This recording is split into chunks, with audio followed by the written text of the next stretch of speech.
Welcome back to Neon Galactic, a podcast produced by PBS affiliate Key TV in Northern California. I'm James Falk. Thanks for watching.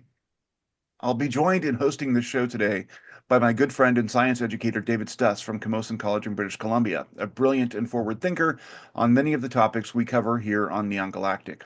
I felt like I needed his cognitive reinforcement this week to help me make the most of this interview with Matthew Pines, an expert on so many of the topics that converge around UAP, NHI, geopolitics, and sundry.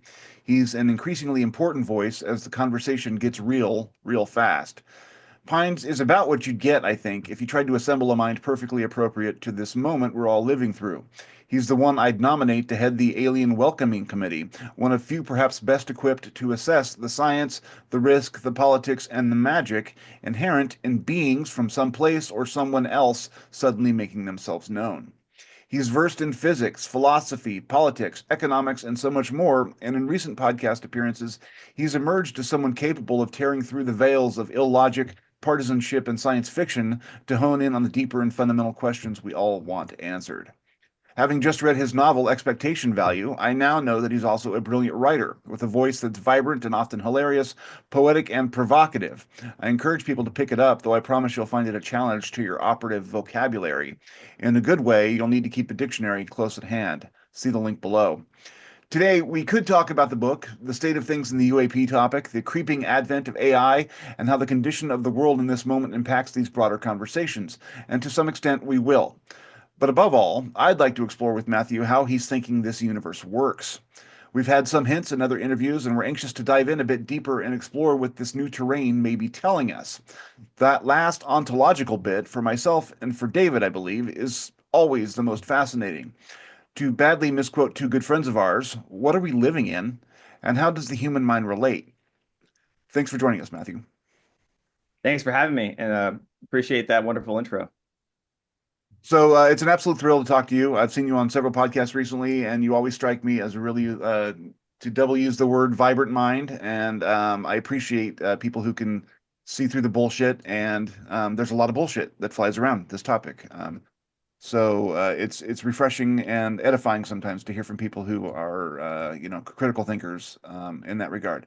But to give our people who may not have heard of you some background, let's start with what it is you do and sort of your educational background, so that people can get a sense of what your perspective is on some of these things. Yes, I've had kind of a winding intellectual and professional career. So I started off thinking I was going to become a theoretical physicist in middle school. So I went to university to study physics, and I was obsessed also with philosophy. So I did a second major there. Did sort of a hard pivot after I became disabused of the promise of academia. Didn't actually like sitting in a basement doing either calibrations of optical lasers or writing equations on whiteboards, 8 hours a day. So went over to do a master's in philosophy and public policy over in London, which was a great experience. I recommend, young students to get out of America and go check out, maybe, a different field. And that was enlightening. And then came back to the States, worked for the National Science Foundation for 2 years, kind of helped facilitate kind of their grant making across economics, sort of game theory, and business school research. And then kind of stalled. Like, what do I do, right? Do I go to law school? Do I get a PhD in something else? And then had a kind of serendipitous connection with a college buddy of mine who was like, hey, I've got this company that's doing interesting work for the government, essentially evaluating like worst case scenarios. And they'll give you a clearance and you can, start like in 2 weeks. And so I was like, that sounds like a cool thing. So I'll do that. Yeah. And that sort of started me up on about 10 years as a consultant for the government, where I jumped around a number of different projects and different government agencies. But kind of the through line was sort of assessing national preparedness, emergent technology, and kind of both doing, paper assessments, sort of analytic assessments, writing papers, et cetera, also doing field experiments. So going out, into military sort of ranges or into the ocean and, designing and then evaluating live tests. And so, yeah, I was, exposed to a lot of different interesting aspects of the government. Nothing that I saw firsthand, were directly related to UAPs, but kind of primed me with thinking about, the kind of different sort of bureaucratic structures at play across the defense and intelligence communities, and how do we think about these sort of left tails of the distribution. And then I pivoted into private sector consulting, where I focused more on geopolitical and cybersecurity risk advisory, where I was the director of intelligence for a boutique consulting firm that then was acquired by a publicly traded cybersecurity company. And I've been doing that for the last 4 years. So that was very much, post-Russia invasion. What's China going to do with regard to Taiwan? A lot of consulting for multinationals, large tech companies, frontier technology companies about whether China's trying to hack them, how to protect themselves, or scenario planning for, worst case sort of geopolitical scenarios. So I was kind of the lead for a lot of the strategic advisory and intelligence work there. I've also had like a foot in digital asset policy, specifically Bitcoin policy for the past 5 years, Mhm. especially examining the intersection between Bitcoin and national security.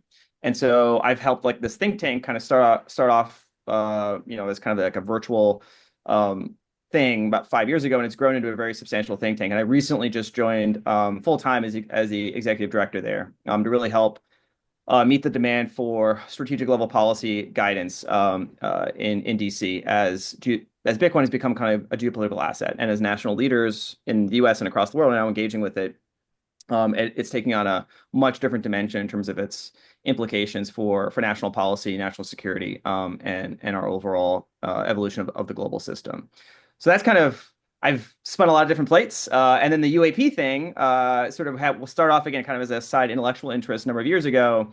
I started tracking it in 2017, and then increasingly so, since the National Defense Authorization Act started getting rolled out, and then just almost through like happenstance of being introduced fortuitously to a number of people and just saying yes to more and more meetings, having had the chance to have a number of high fidelity conversations with individuals with whom I developed strong trust, and just sort of kind of get to the next layer of the onion, really just following my curiosity. And as a result of that, sort of the sequence of that sort of sets of introductions has led me to take on a separate sort of more part-time role as a strategic advisor for the Skywatcher Yeah. initiative, right? That organization that was recently public about efforts to really take a rigorous approach to collect data on these objects, and obviously the folks like Jacob Barber are involved that have unique knowledge to bring to that. So somehow I've managed to navigate this career to this point where I'm full-time Bitcoin policy and the intersection with national security and geopolitics. And then I'm also helping advise kind of these emerging private sector groups that are now taking the bull by the horns and really driving the conversation on UAP disclosure forward. So Yeah. there's a lot there, but yeah, happy to chat. No, I love it, man. Thank you for all of that. I mean, just to, to give people a global view. So you're used to looking at things not from a partisan perspective, but from trying to get sort of a global sense of what all the different risks and variables are, and then kind of presenting that as a scenario for people that you're advising or whatever, and saying this is what it looks like on the ground. Here's what you need to consider as you're moving toward future action. Is that fair to say? Yeah, like a lot of it, I mean, almost across all of my career is sort of trying to ask and then attempt to answer for policymakers, but also for, other government officials, like the what if questions, right? Like the more prosaic what if questions, like what if there's a really bad hurricane? What if there's a pandemic? What if there's a terrible cyber attack? What if there's an improvised nuclear device? What if there's full-blown nuclear war?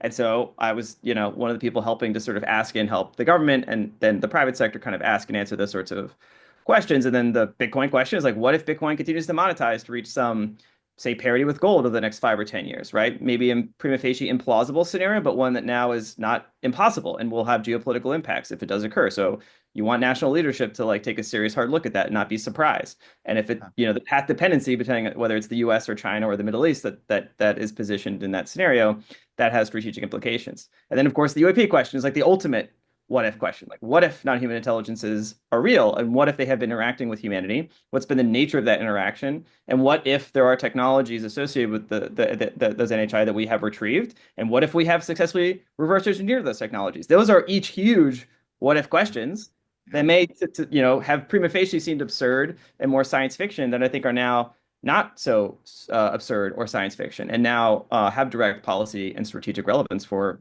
all of human civilization. Yeah. So where I'm coming from in this is that I'm a journalist. I've been working as a PBS reporter for a local affiliate, and on my day job, I cover politics. And then this is what I love, right? I absolutely love this stuff. I'm completely absorbed in it. Trying to hack out a book. I meet with people on the sly. It's like I love this topic. It seems like lately, and it happened in the past 6 months or so, there's been a decided political shift in some of it because some people are really worried about the Donald Trump election or whatever, and they feel like the topic may be co-opted in some sort of way that, either the Trump administration or some of his allies might use it for political gain. I'm like, of course he will. I mean, I think that could be argued of either side, but um, one of the big questions coming up is that as we're moving through this process and seemingly getting closer and closer to disclosure, um, how do we ensure the best outcome coming out of it? If disclosure happens, you just mentioned some of the things that would could likely occur. Like if we have the technology, that could be unsettling and destabilizing. The ontological shock could be unsettling and destabilizing. People might be reeling in the aftermath of that. Who do they turn to for some sort of sense of stability and authority in terms of how to define that? And people are watching as there seems to be some people invested who are, billionaires for one thing, and so they see this vested power interest there, and they're not sure of where they're going with that. And Mhm. they see a government that seems sort of kind of rhapsodic about it, interested but not. And they worry that at the same time it might be used as some sort of a manipulation or already has been. All that to say, how do we achieve the most equitable outcome with Mhm. all of this stuff happening? How do we achieve the best world possible with all of these shocking things sort of converging in a moment and with one set of issues? Is there anything we can do to make sure that the sort of the common man has a voice in all this and doesn't end up exacerbating inequity or making the rich much richer but Mhm. not necessarily benefiting the rest of us?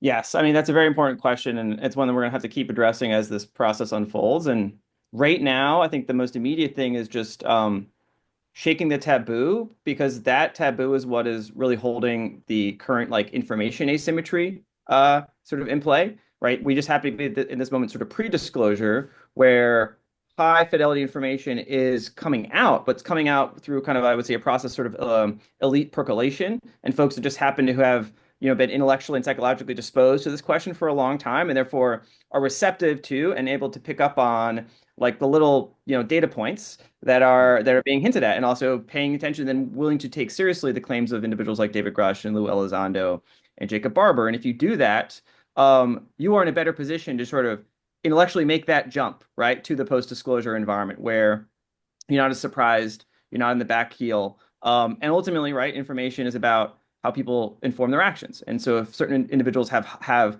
more accurate information before others, that gives them first mover advantage, allows them to position themselves, right? Like if you think about it, it's just like a financial, scenario, right? Somebody else, something that somebody else doesn't know. Well, that gives you an advantage, right? And in civil Yeah, society, right? Like we want to ensure that this knowledge is broadly diffused in a manner that doesn't disrupt civil society, but allows the civil society to build new institutions and new conceptual frameworks and new sense-making apparatus, so that whatever disruption does occur is mitigated and managed through, and you lead to a better outcome on the other side. But you point out like a number of different issues, right, that are sort of separate from the UAP conversation. But as the UAPs become a strategic level topic, they're going to converge, right? So it's the changing yeah, political economy of the United States, right? The different power structures that are in competition at the moment, right? And then you can sort yeah, of see yeah, like those power structures have always been there. They've always been competing, and they've always been, trying to, shift with respect to each other. But now with Trump's election,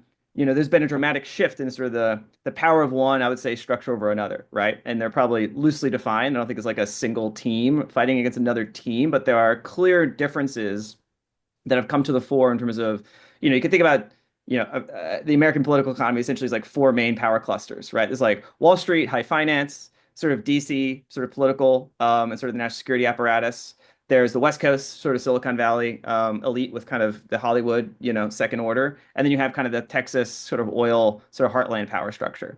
And they all have their own defined kind of regional economies and their own sort of regional elites, and they all compete for influence to run the country and run global affairs, right? As America is sort of the imperial hegemon in the post-war system.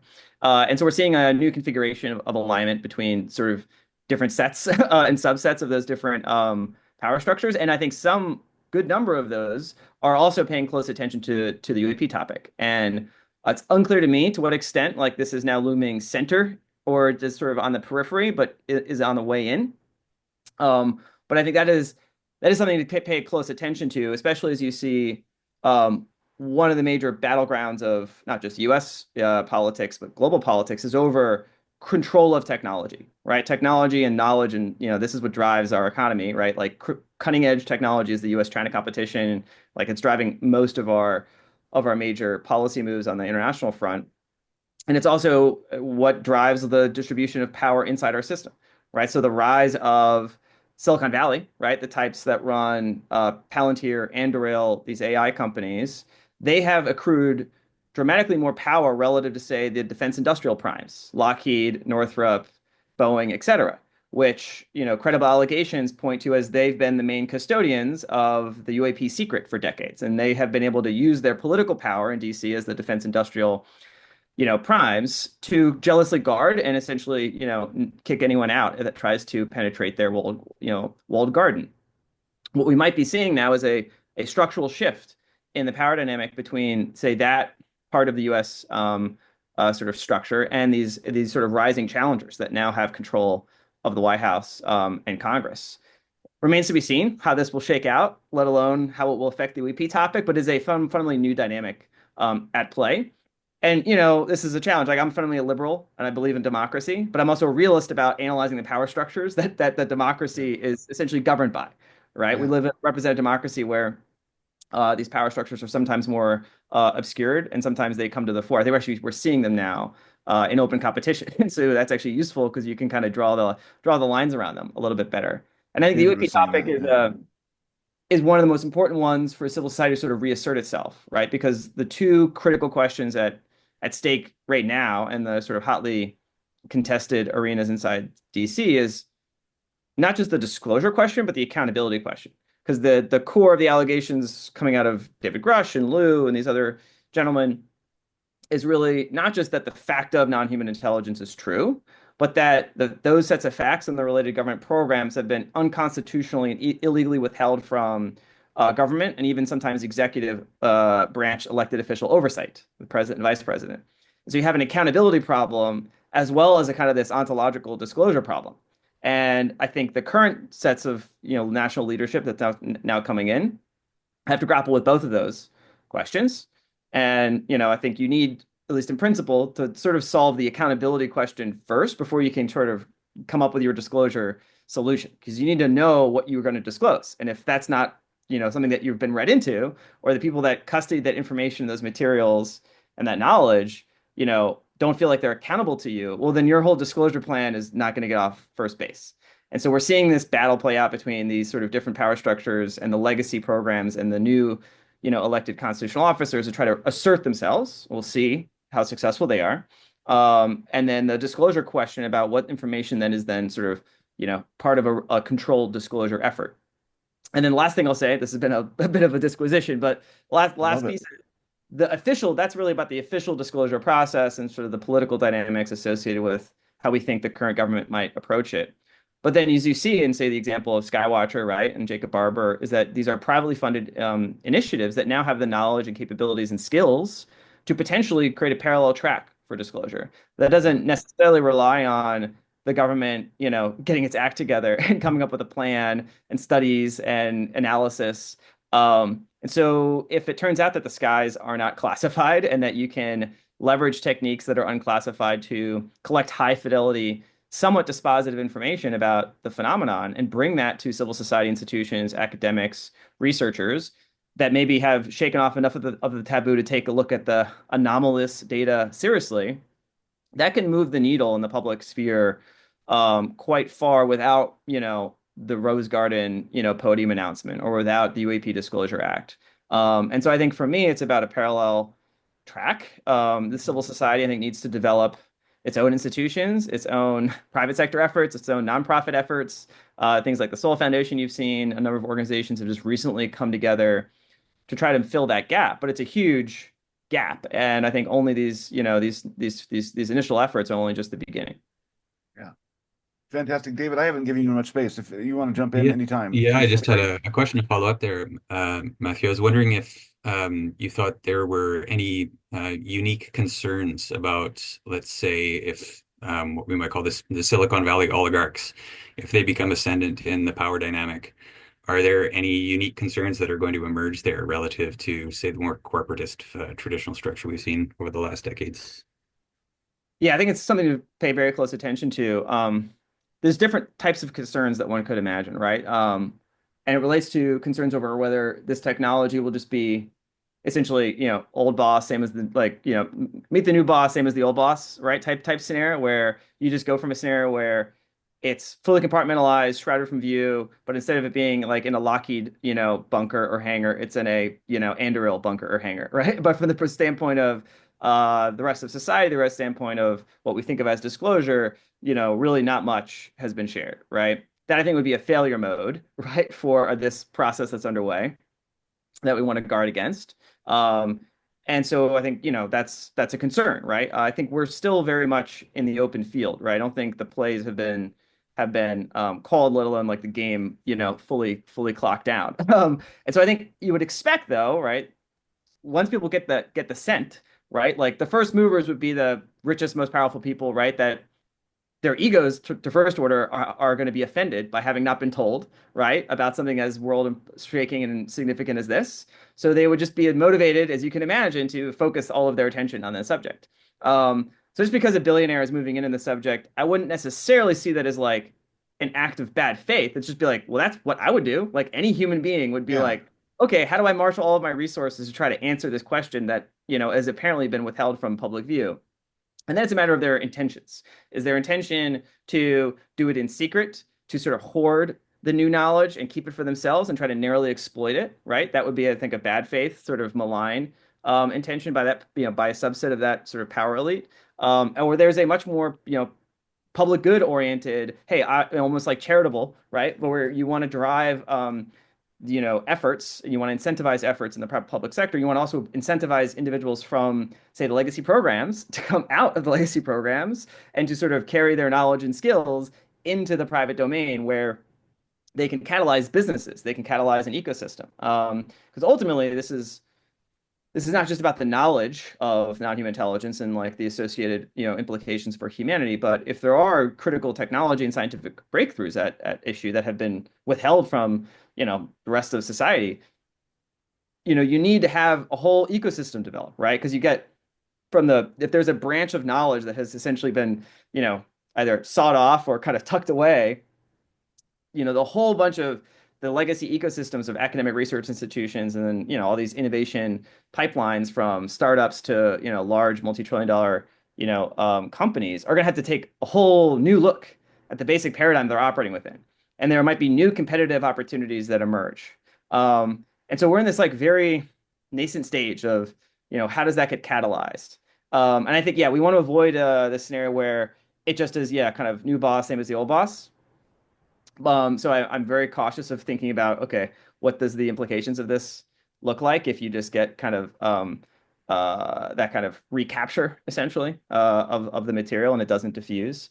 I think to mitigate that requires like civil society to activate and people paying attention to it, right? Because obviously people think it's not real or it's all of a psyop. Well, the people that you're worried about would like nothing more, right? For you to labor under that, right? Because it gives them cover to sort of move under the wire, so to speak. So I'm not. It's hard to wait the scenario right now, like in terms of that failure mode. It's something to be cautious of, but I think we're so early, and I think the opportunities are still pretty wide open. Because the other thing to counterbalance that are the individuals like Anne Brady Estevez, who's the co-chair of the Space Economy Working Group. She's also a co-chair of like the Digital Assets Working Group. She works in National Science Foundation, Small Business Administration, and she's been convening the last few months in sort of an accelerated pace, starting with Biden and now through the Trump administration, cross sector interagency working groups and forums with a matter of urgency, it seems, to Yeah. directly address the scientific and technical implications of UAPs for technology investment by the government, especially focused on small businesses, right? A lot of her focus is ensuring these sort of garage geniuses and sort of small businesses, how they can help leverage this information, take it seriously, break the taboo, and then align the government funding apparatus from DoD, IC, NASA, Department of Energy, And it was quite, dramatic in the sense of Hmm. it's very open. They're just sort of acting as if this is true, Yeah. Like, going down like, don't you know? PowerPoint presentations of Yeah. lattice-defined fusion and, anti-gravity. And it's like they're just talking about it as if it's like a legit, serious scientific and technological, area to explore. And that, it's like people like miss the memo, right? Was there like a disclosure memo Yeah. where they Yeah. just sort of said this is true and we're going to fund it now? It's fascinating. But I think that's you want to balance this. Yeah, there's going to be the elite power maneuvering. And then I think, ultimately, right, like this is not like super like they've done a good job keeping it a secret. But if it turns out that the Skywatcher team can do what they can do, you know, there's not like a huge team, right? Like people could do that themselves once they, decide to do it, right? And, assemble the right capabilities. So I don't think there's not going to be a moat that you can easily, carve around the subject, right? The moat has been created through decades of taboo bureaucratic secrecy. And so once that breaks, I struggle to think a new moat can really be constructed to keep this contained. Yeah. That's hopeful. So thank you for that. And great question. As you're advising Skywatcher moving forward, what kinds of things do they need to be watching out for as they're moving to, potentially provide the evidence for this? I mean, I could see a reality now where Skywatcher generates some information, some data, even gets some materials, and half the world immediately dismisses it as some, disinformation campaign or some ploy by whatever political opponents they may have to distract. How can Jake and his partners and yourself move forward with that kind of information and data and be taken seriously in this weird information environment we live in? Yeah, I mean it's a critical question because you're right. Like even if you literally filmed from multiple angles in high definition, like an egg come down, land in the desert, and take it into a special place, people would be like, "Oh, that's CGI, right? Like, this is just a big Hollywood stunt. This is a promo for some, podcast or some, movie, Yeah, the big Spielberg kind of guerrilla marketing thing, right?" yeah, Ultimately, you have to apply the scientific method, right? Like UAPs are an anomalous phenomenon, and you just want to take it as as an aspect of nature that you don't understand that you need to investigate with the tools and the methodologies of science, right? And that means data collection. It means multi-source data collections. Means like repeatability of the sort of experiments that you're running and the data collection sort of cases that you're compiling. And you want to go through it in a systematic process. Like you could imagine like where we are now is kind of in this what we have as data is like a small little fact pinpricks in like a massive constellation of innuendo and a rumor and random cell phone videos and we're in a very sort of degraded and noisy epistemic environment to build like an evidence base, like build a fact base that like science can then apply its tools and and methodologies to. yeah, So I see the Skywatcher team as like trying to move from that like first level, very noisy, unsystematic, very much sort of anecdotal sort of state of data to try to compile, first layer of high fidelity, consistently collected, rigorously structured and expert informed like data collection, right? We have multiple sensors, controlled environment. You've got, specialized individuals all executing similar activities in a controlled way. I mean, there's parts of this that are probably not, you can't control for all the variables, right? By assumption, like NHI is like not just like a, it's not like you have a controlled experiment, right? Like it might change its behavior. It might learn from your activities, right? So there's other considerations there, but I think the first order, it's about collecting high fidelity data that sort of can meet the scientific standard. And then you want to do your own analysis of that, right? To, understand like what is anomalous, right? You have correlation of signatures that demonstrate that it's a real physical object and its performance characteristics in terms of its speed of and its manner of maneuver, are highly anomalous, right? Clearly not in the inventory of any currently known platform. And then, you do peer review, right? You do your data, you generate your conclusions from that data, given your hypotheses, and you publish, you share your results, you get independent analysts to sort of try to poke holes in your data. And you share, right, your findings, and you have a community of folks. It could be peer reviews. It could also be open up to to crowdsource it, right? There's lots of independent investigators that would love to sort of chew through these things. And then, that's the process of science, right? There's no one weird trick to reach consensus, but you identify all the candidate sort of prosaic explanations. You want to systematically rule those out. You want to get consensus by experts in that like domain, like radar experts or EOIR update. Like you have all the independent data. There was no that's not a Starlink thing. That there was no that doesn't match with any known sort of flight path, et cetera, et cetera, et cetera. So you want to systematically rule out, and then you get to the point where you have like the apparent uh, conclusion that this is a true anomaly, right? This object is real, and it is actually not. It demonstrates highly anomalous performance characteristics.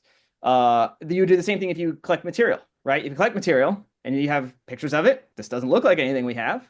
Okay, well, maybe they made it, right? Maybe it's actually made of styrofoam or whatever, right? Okay, have the world's experts, right, come in with their, leading edge spectroscopy, equipment, try to, break whatever the, next generation sort of electron sort of microscopes are to try to do material characterization, a whole suite of sort of, frontier, get the state of the art laboratory equipment and try to study, the material, right? What is does it seem like it's associated with any known means of human manufacture?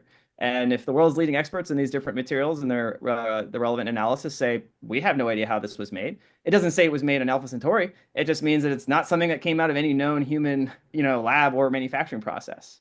And then you have to put those things together and say, okay, we have, a combination of highly anomalous materials, highly anomalous, performance characteristics. Everyone agrees now after red teaming that data, the height, the 7 ways from Sunday, we have a preliminary conclusion. We have an anomalous object, right? That is not associated with any known means of human manufacture, and that's where you get the mass media. I think would have to report on that. It's like, okay, they have an egg.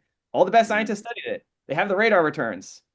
What is this, government? And then you could get to this point where the government can say, ah, yes, we know about those things.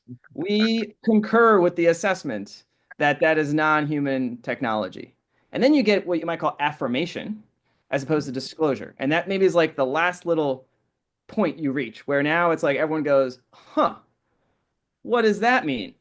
Right. And then I think you reach that's like the inflection point that you would reach or could reach. And then the conversation shifts from what is it? Is it real? What's the truth of the fact about, anomalous objects? We call UAPs and technologies of unknown origin. And then it sort of starts to shift into well, what is it, right? Given that it's real, what is it? What is its origin? Who created it?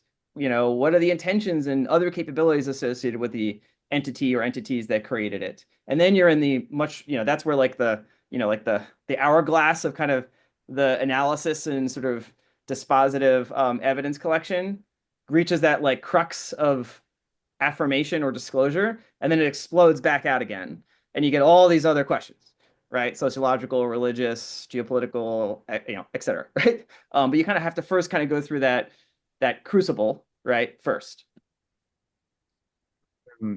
I want to get to the ontological stuff, but one quick follow-up on that. It's interesting to watch because I appreciate what Jake Barber is doing. I mean, I really do in terms of engaging with folks and being like, we're not just going to say this is true. We're not going to assert anything. We're just going to do the thing to get this stuff, and then we're going to be open about it, and then we're going to go through the scientific process to sort of verify it. And then I'm like, I look at the media environment that they're in terms of like, I see him posting on Twitter and whatever else and all the Reddit threads and everything else.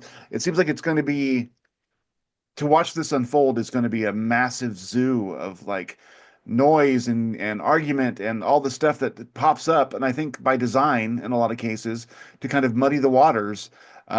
So part of me is like, well, maybe they'd be better off if they just did it out of view and then came at a certain point and said, hey, here's this is what we did. But then everyone's like, oh, you're doing it in secret. It's all part of this thing that you're trying to hide, part of the conspiracy. That seems like a very, very complicated and difficult road to navigate, where you are engaging with folks and staying transparent, but at the same time, keeping enough back that you can quietly do your important work without the distractions and without having to respond to every Yahoo on Reddit, Any Yeah, I thoughts mean, on it's that? I like mean, yeah, I mean, it's like you could analogize it to say to frontier AI labs or labs working on breakthrough quantum computing.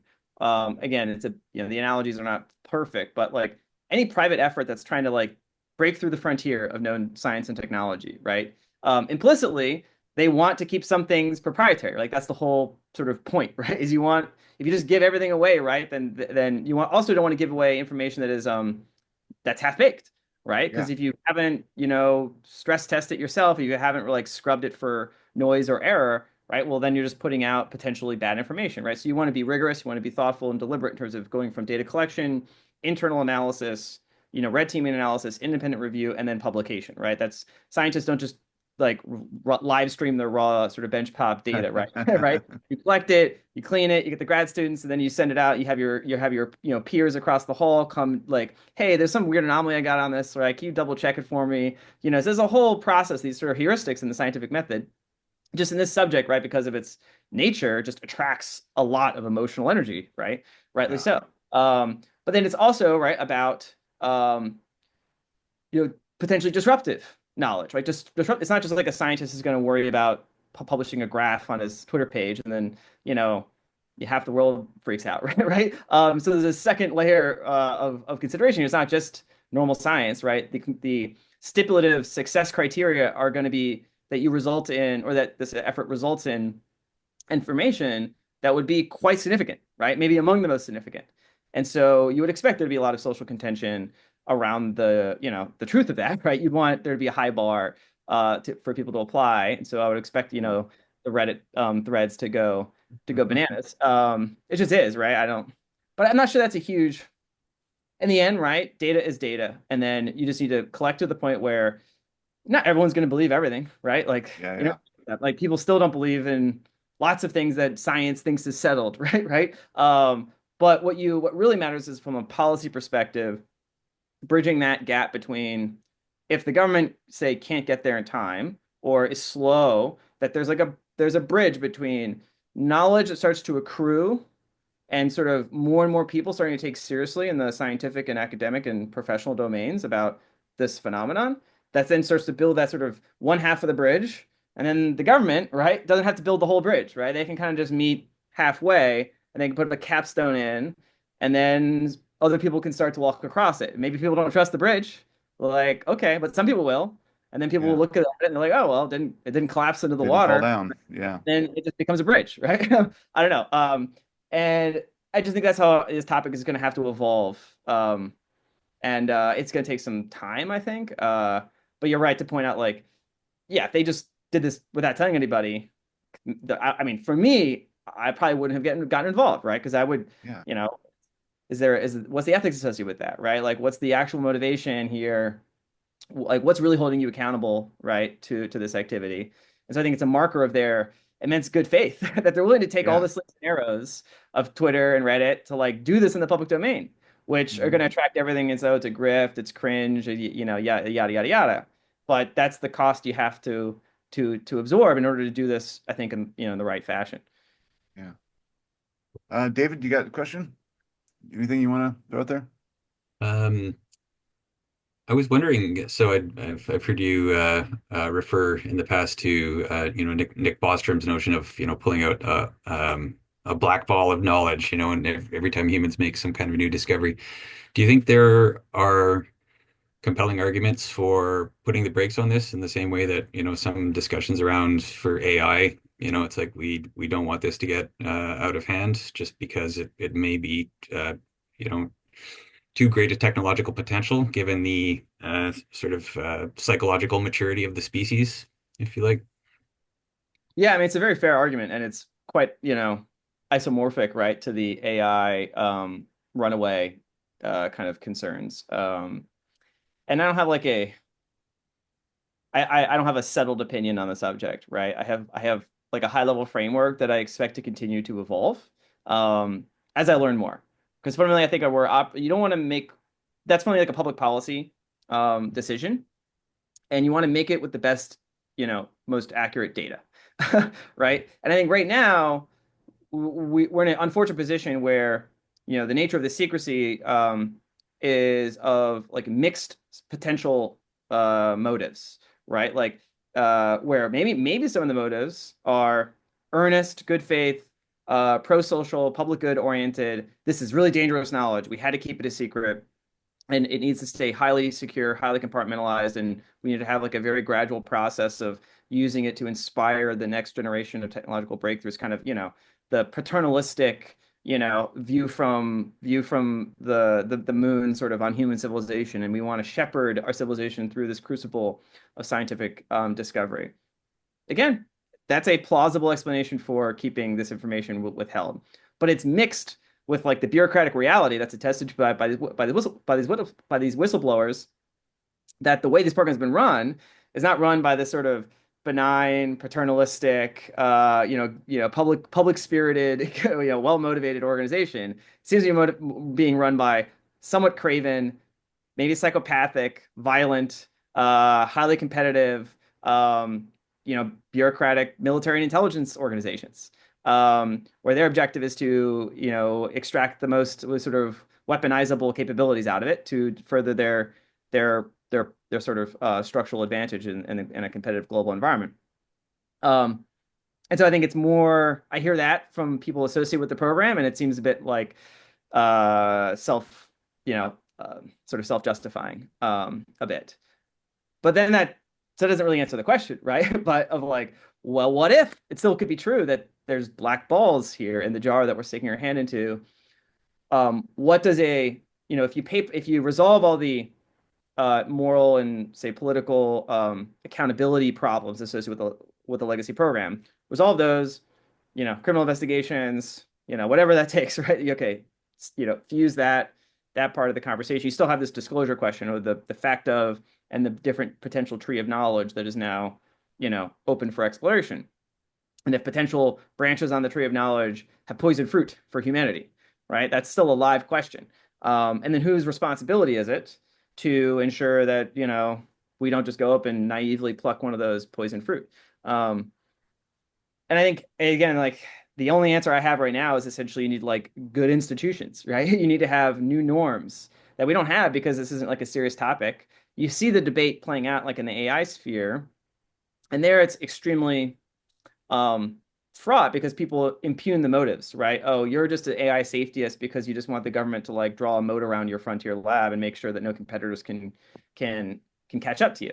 That seems, a very similar sort of self-justifying thing of like, oh, you just, have a bunch of these effective altruists, doing their polycules and writing their less wrong blog posts in order to justify, your shotgun marriage to the deep state, right?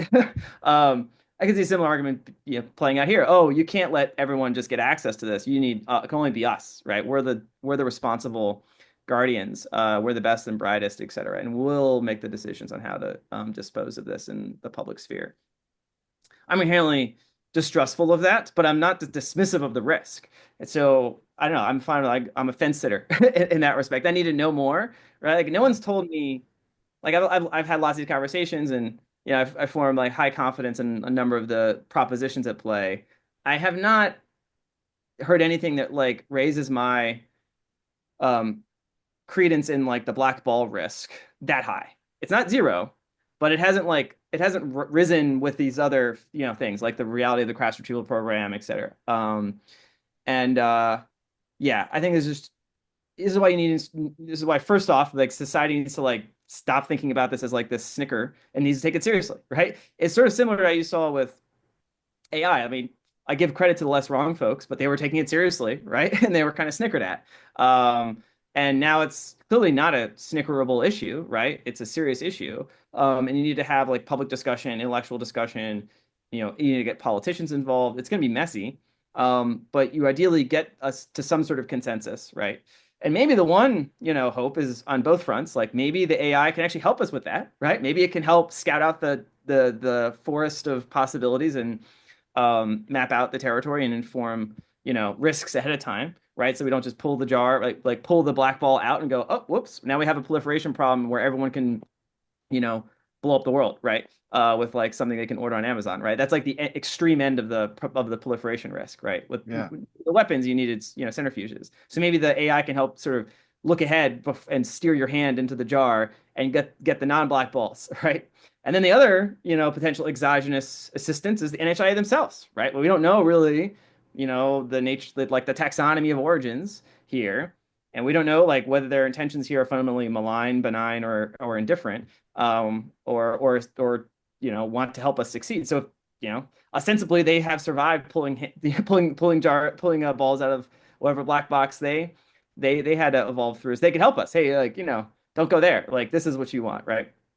Another reason to go further into the disclosure process and not try to like selectively censor which topics are safe, because if it turns out that like we can engage in some sort of exopolitical relationship to get information that mitigates that existential risk, well, that would have a good ROI, I think. There was one possibility that I recently started to entertain.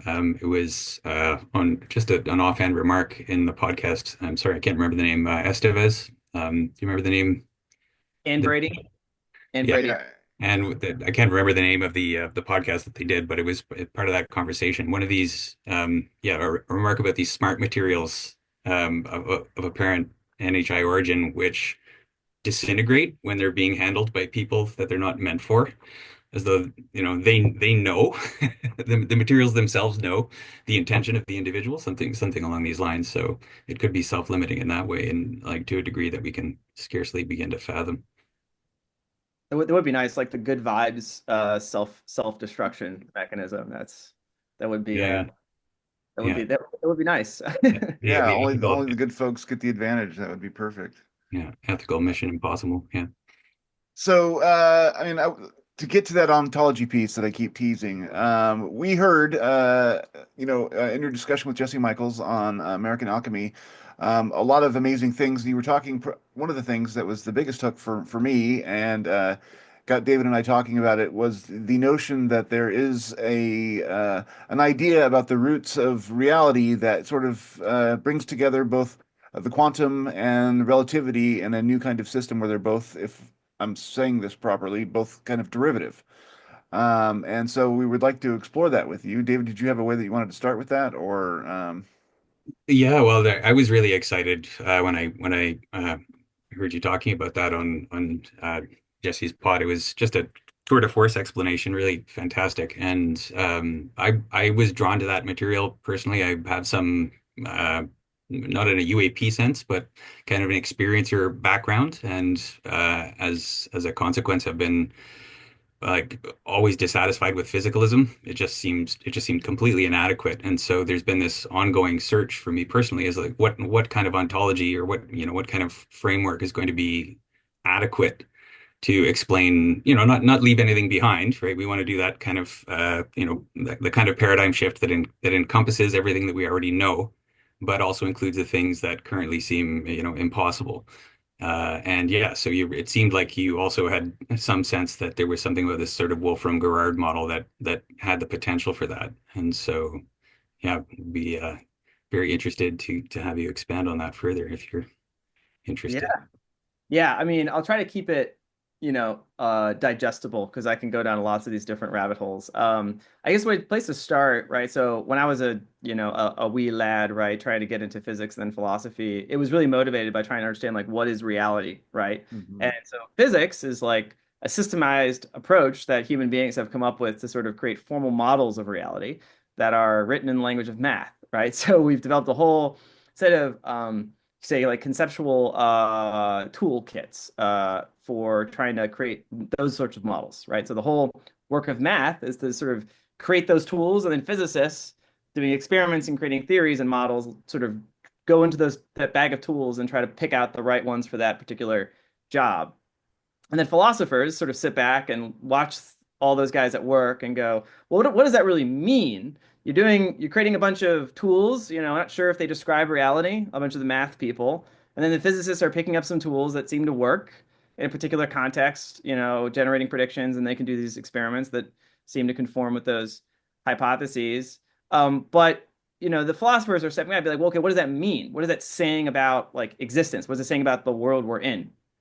And that's like ontology is like, what is the world really about? Like, what's it made of? What's the stuff of existence?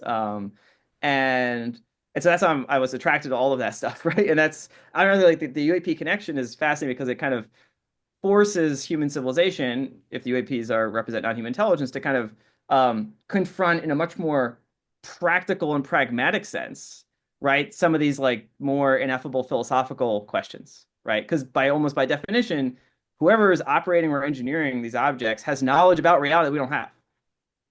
And to really understand these objects, right, we're going to have to try to create our own models of how they work, that are far different than the models that we currently have in physics, right? Because we haven't really figured out like the one model to rule them all, so to speak, right? We have a bunch of models that work at different levels of reality, quantum mechanics for the very small stuff, general relativity for, the universe at large, and we have, different models for, say, gases like statistical mechanics. We have models of more abstract systems like computation, the theory of computation.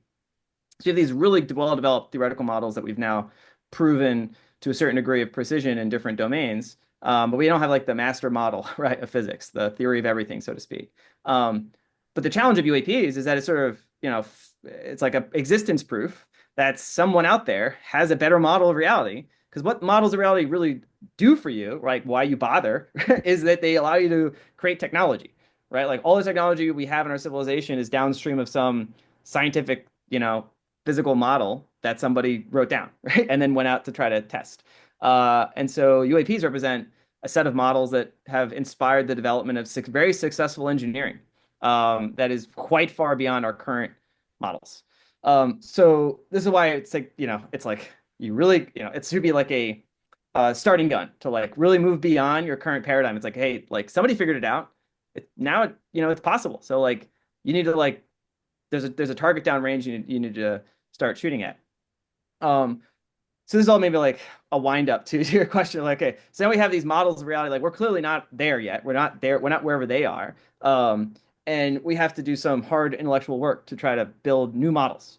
And models fundamentally, whether they're both a mix of mathematical formalisms and a conceptual vocabulary that we use to interpret those formalisms. The math is just the math. It's a system of equations.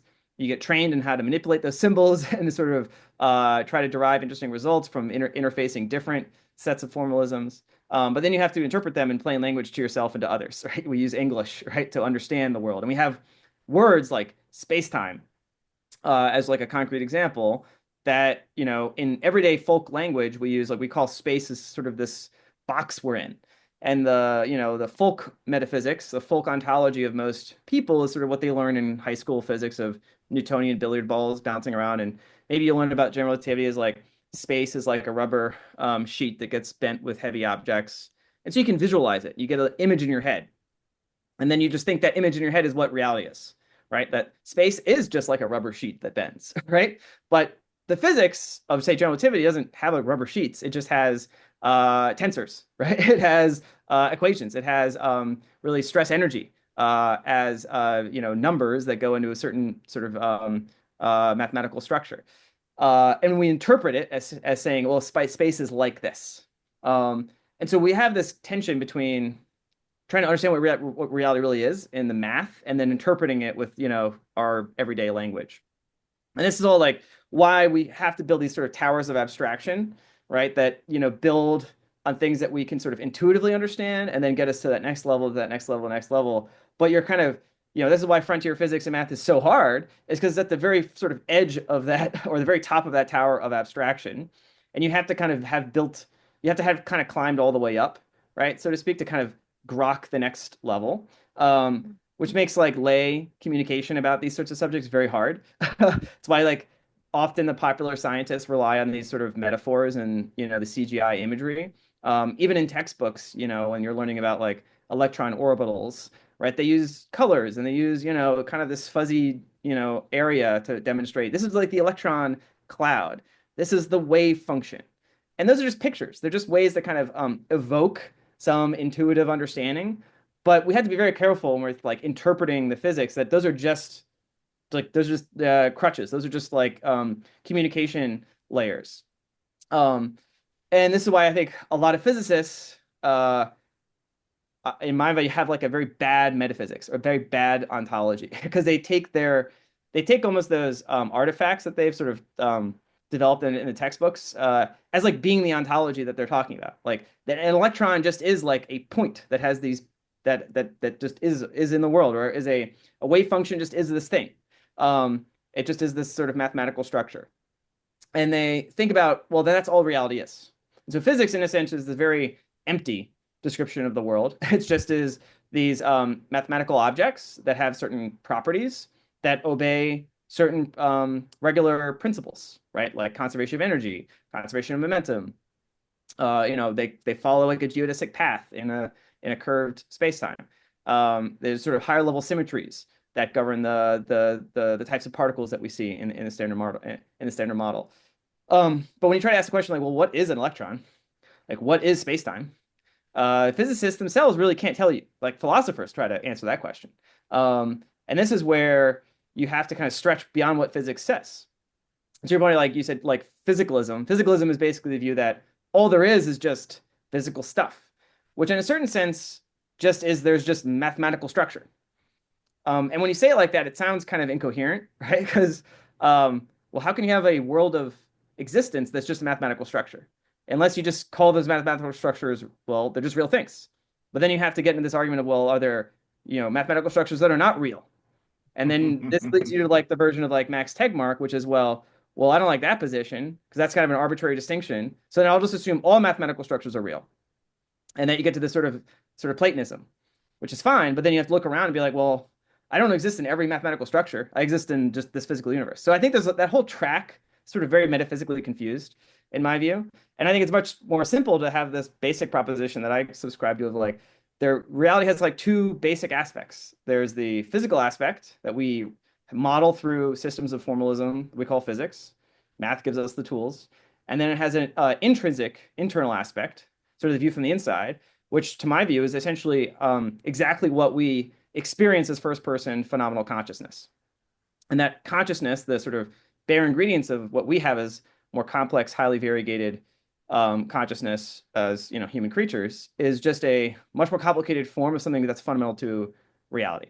So my physics is much more, or my ontology is much more like a naturalistic dualism, or a neutral monism, as Bertrand Russell would say, or a sort of proto-panpsychism, versions of like David Chalmers, Greg Rosenberg, Philip Goff, that whole tradition. I have a particular version of that's like very much inspired by Alfred North Whitehead, who's a collaborator of Bertrand Russell, but he had a much larger, much more complicated metaphysics that was thinking about reality as this process that's unfolding, as opposed to sort of static, eternal, object of some kind. It is this sort of process of creative evolution. So I think about trying to pull the frontiers of current theoretical physics and kind of my basic philosophical commitments to a non-materialistic, something like that treats consciousness as a real aspect of reality.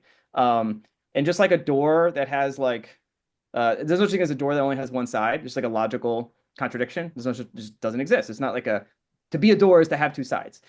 For me, to live in a world that has causation, which means like a real structure of constraint, means to have two aspects. It means to have a phenomenal aspect that can sort of bind, like a receptivity property and an effective property, right? Like almost very abstract metaphysics, like you have to be able to affect and you have to be able to receive. And so the effective properties or the effective aspect of reality is the physics aspect, and the receptive aspect of reality is the phenomenal consciousness sort of qualia, component. And masculine and feminine, sort of. I mean, yeah, in a yeah. way. Yeah. I mean, it's kind of using these metaphors in trying to nail down nature a bit with our vocabulary. But yeah, essentially that gets to this picture of causation is really the thing you're trying to talk about, is what the universe is doing. And then the physics gives you the model of causation, the sort of particular structure. Like the good analogies like the game of chess. You can write down the rules of chess in very formal mathematical description. And that is sufficient to define like the entire game of chess. But to play a game of chess, you need pieces. And the rules of chess don't say anything about the types of pieces you need. They just need to have a certain characteristic form to distinguish them from each other. So that a rook can only do these sorts of things, a queen can only do these sorts of things. And that's all that the rules of chess care about, is describing kind of that relational constraint on the types of moves that different pieces can make. But you can instantiate those rules in pieces made of glass or wood or whatever. So physics is entirely, the physics of chess is entirely agnostic, says nothing about what what a chessboard and pieces need to be made of. I think the same thing is said to be about physics. Physics is just like that. It says nothing about what the pieces of the world are made of. And so you need to give an entirely different sort of metaphysical account to try to say, well, the pieces of the world have to have a certain characteristic form and a certain aspect in order to instantiate the rules of physics. And my argument is that that characteristic form and aspect is phenomenal consciousness. And so that is my argument for a non-materialistic account of causation that's consistent with physics. So it's not epiphenomenal. It doesn't mean there's like a weird, like wooey sort of ghost in the machine, sort of floating different substances that just happen to interact with each other through some weird, mysterious like correlation, or what David Chalmers calls sort of nomological laws, laws that just sort of connect phenomenal properties to physical properties. It's a much more kind of structural account of the nature of causation that has to have these two aspects. And so that's like a very abstract metaphysics. And then the Wolfram-Garrard stuff is much more in the physical side, trying to account for the fact that we have different models that map different scales of reality. And it gives this picture that's a much more relational picture. And this has been somewhat on the fringes of physics for a while, but is now coming into, I think much more serious work. And a lot of these different disciplines are starting to converge on this idea that the basic idea is you don't want to assume that like there's a background structure to space-time or to whatever manifold you're working with. Essentially background independence, which is another way of saying it's a purely like relational account. So instead of thinking about physics as like there's this background stage or box and there's stuff in it, and you're writing down like the field equations for the matter energy in that box, it's saying that like no, there is no box.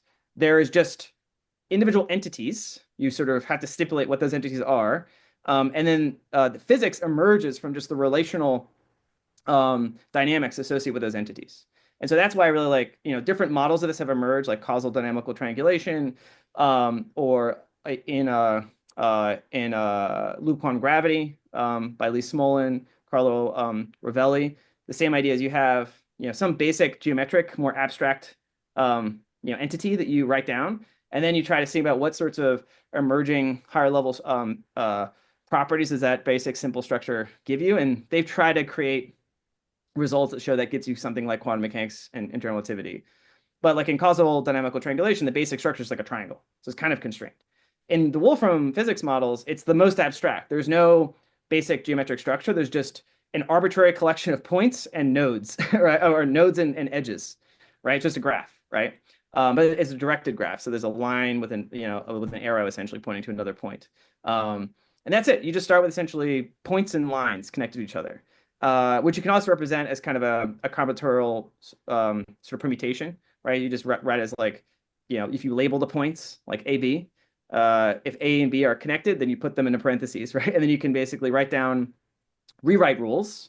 And I won't go through all the Wolfram physics stuff because that will take several hours. But like the basic idea is you have a graph and then rules that say how the graph changes.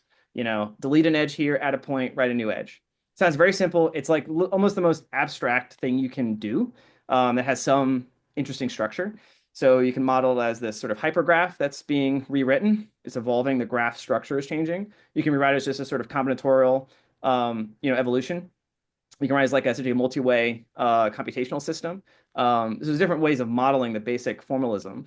But their breakthrough results, which were quite, non-trivial, was that just by starting with this very abstract, you almost put nothing in, you get out representations that correspond to foundational results in quantum mechanics and general relativity.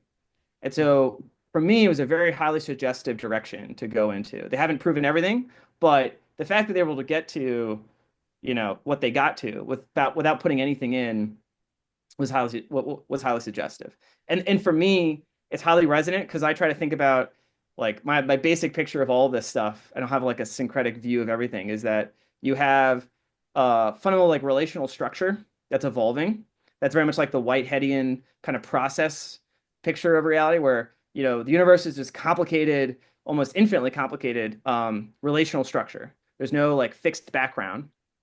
And we are just pieces of that structure looking at other pieces. And so inherently we're doing like a coarse graining. So certain pieces of this structure as it evolves are trying to develop a model, right? Taking information from the pieces nearby essentially and, coarse graining them down. And one of the interesting things that I talked about in the Jesse thing is that when you apply that basic procedure in versions of this graph, it's called the Knuth-Bendix completion procedure. Essentially, you're just equivalencing, one set of states as if they're just one state, right? The universe, if it is just this massively complicated computational process that's unfolding, we don't see all of that. We see we basically look around and we see like a snapshot and all the messy, it's like looking at a box of gas and just measuring its temperature, right? You see the number on the dial. You don't see the trillions of particles bouncing around. That's sort of the picture of this is like space-time is just what emerges from this immensely complicated lower level, extremely dynamic process that at our level, we're sort of ignoring. And so that process of sort of ignoring it is essentially an equivalence procedure. And when you do that equivalence procedure in these multi-way systems, you get essentially the results in quantum mechanics that show you essentially the uncertainty principle. It's like why you get this idea. Essentially, it sort of represents what the problem in quantum mechanics is like the measurement problem, right? You have all this sort of sea of possibility, but you only see one state. And essentially, that's like an observer imposed constraint. So there's this kind of weird, mix of, and on the one hand, like quantum mechanics has been the subject of a lot of like sort of new agey, sort of wooey stuff that like, your mind collapses the wave function, and like reality is just a kind of, choice, right, of the brain. And that's a very imprecise version, but in a sense, it's kind of true in the sense that an observer in this model is doing the constitutive kind of computational work that defines the world that it sees. It's like the constraints of the observer sort of constrain the type of world that it could see. So if you have an observer that's inherently computationally constrained, which we are, and perceives like a linear thread of time and its sort of history as it sort of, evolves through this complicated multi-way evolution update sequence, it will see a world that, because it has to collapse down like lots of equivalent potential, paths into one path that it perceives as its actual linear thread of history. That is like the wave function collapse. And then through a similar process, but in a separate, way of representing the graph, you get general relativity. It looks like smooth spacetime. So you kind of reconstruct this kind of view of reality, which is depending on how an observer is constructed and how that observer is sort of sampling the universe around it, it will see a physics, it will see, constraints that, at different levels look like quantum mechanics or general relativity.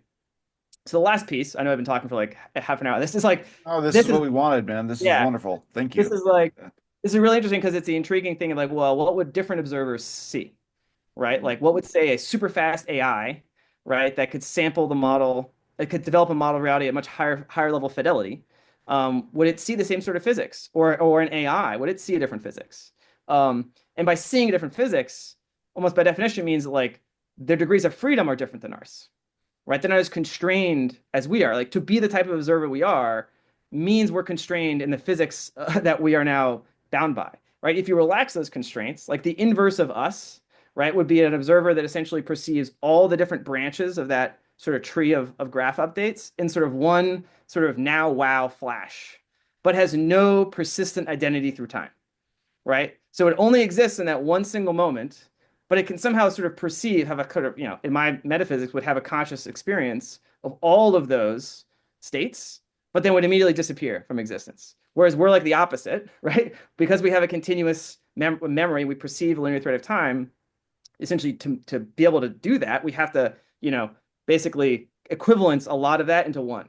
We just sort of break that. And so we're but then if there's like maybe versions of that kind of in between, right? And you could have, maybe this is what we experience with psychedelics or out of body experiences or whatever. This is me highly extrapolating to like these psi phenomenon.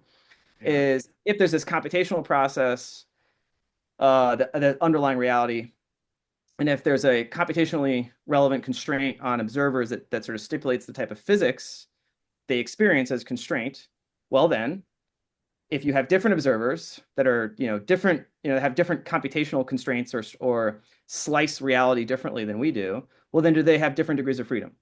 And if being an observer is a kind of a fungible, like, parameter space, right? Like being a highly evolved, carnivore, right, creates a certain consciousness that has memory and social dynamics that like filter out the types of information it cares about, then it creates a certain type of consciousness.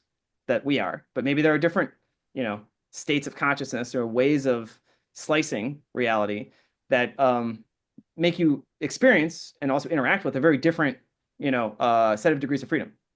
So anyways, that was like you got to build up the separate towers of math and physics and philosophy to try to account for, I don't just dismiss these experiences like the abduction phenomenon or psychedelic experiences or religious experiences or out-of-body experiences or other psi phenomenon as, I take them as prima facie data. But like, I don't just be like, oh, there's some sort of wooey, supernatural aspect of reality. I think reality is natural, whatever it is. It just might require an explanation that's far beyond our current paradigm of physics. And the challenge is to take that phenomena seriously and incorporate it into a naturalistic account. And then ideally you can formalize that, in a theory of physics that's consistent at all scales. That would be the objective. So there you go. Wonderful. Fantastic. David, Yeah, go ahead. oh my God, there's so many questions. One that just popped up is what, in that framework, what would you say constitutes the minimum amount of structure for an observer? Oh man, you're hitting me with the deep cuts. Yeah, this is pointing to where the Wolfram Gerard model. Gerard has talked about this. Even Wolfram has as well. Gerard's, I think, the more serious guy, and he's trying to be a practicing physicist. So he's trying to do this like super ambitious project and also kind of, get, keep his job and, publish and stuff. Whereas Wolfram has the freedom to kind of just spew and write blog posts and, go on podcasts. But they recognize this is like the core theoretical and also philosophical unsolved problem of their model, which is a rigorous theory of the observer, right? Because I just kind of gave a conceptual sketch, right? Kind of intuitively matching up kind of how they've built it into their model, but it's not as precise or formalized as it needs to be, right? So in their model. Now, in my like more philosophical, the metaphysics I like the abstract versions of it, the best answer to that question comes from a book called A Place for Consciousness by Greg Rosenberg, who kind of did this kind of stitching together of a Whiteheadian view that's like he was also a computer science guy, so he kind of shook out a lot of the hyper-verbose baggage of process and reality and kind of distilled it down to like what's the structural, logic of his metaphysics here, and then try to build on that, building off of David Chalmers' work in particular, who was his thesis advisor. And he wrote this great book and sort of built out this model that I sort of have adopted as my own, as sort of this basic metaphysics of consciousness and causation. It's like those are really two problems that are actually they're two aspects of the same problem of consciousness and the problem of causation. And so you answer the question, what does it mean to be an observer, right? What are the criteria or conditions, metaphysical conditions around consciousness? You sort of answer that by translating that into the formalism that he uses to describe the metaphysics of causation. Like, what is the basic building block of causation in the world? And this is basically this idea that I described before, like you have like a bare receptivity that has to have like an effective, crust, right? It's like that's almost you can model as like I don't know, like a ball or a tennis ball with like little spikes, right? And the only way that a ball interacts with another ball is by sort of sticking its spikes into the other ball. And then the ball experiences the spikes, right? And that process of sort of taking, a basic, what in Whitehead would be kind of this prehension, I think would be the term he uses, becomes like an actual occasion of experience by kind of this process of what he calls concrescence, where like two prehensions or any number of arbitrary prehensions essentially bind. And then that binding creates like an actual entity. In Rosenberg, essentially it's a nexus, right? So the causal nexus. So causation is just that process of like these basic building blocks binding. And they have to then essentially, when they do that, they basically become in Rosenberg's like a natural individual. So a natural individual, not like a, a naturalized citizen, but like a basic, metaphysical individual, the criteria, the metaphysical conditions are a binding of one receptivity with its effective properties and another receptivity with its effective properties into a nexus, a causal nexus. And that process is the process of causation. And you can do that, right? That's kind of this, you can imagine that's all there is in reality. There is no space-time. There's just the bare existence you're stipulating at the basement, essentially. And then those are what kind of stitch together. And I like that because it essentially you can map that directly onto the Wolfram-Garrard model, right? Where Wolfram-Garrard model is just the abstract graph, but it doesn't really just like chess. It doesn't care about what the graph like nodes and edges are. It just is modeling the mathematical properties of that.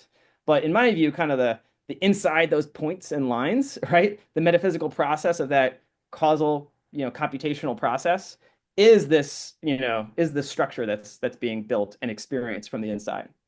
So that would be like the bare minimum. And so the bullet you have to bite is essentially there's kind of an arbitrary hierarchy or stack of like natural individuals that reality can create, essentially, that they're everywhere. Like the universe is just, it's blinking everywhere with consciousness at all these different, levels of some are just, literally super like an electron is just like a very flicker of awareness, has no self-conscious identity or anything. It just is this flash, right? And that, this certain structures get built by the universe. And this is where I talked about in the podcast about wedding all of that stuff to the Lee Cronin assembly theory model. Like, how does the universe create structure? Because like the metaphysics is the basement. Physics is like the next level up. Like what's the abstract formal description of that basement kind of like sort of substructure. And then but we're way up top. Like we're not even close to all of that. And so you need a theory of how you get from that, very abstract foundational stuff to like first person experience, of us as very like macroscopic complicated objects. And that's like the Lee Cronin thing, assembly theory. I won't go into all that, but that's kind of, one approach you would take to kind of go and try to pull them all together. So yeah, you could take all that, essentially ask ChatGPT, one Pro and be like, combine Whitehead, Wolfram Garrard, Lee Cronin assembly theory, and Rosenberg metaphysics, and give me a consistent theory of reality, and that I would have to, defer. Amazing. Are you familiar with Bernardo Kastrup at all?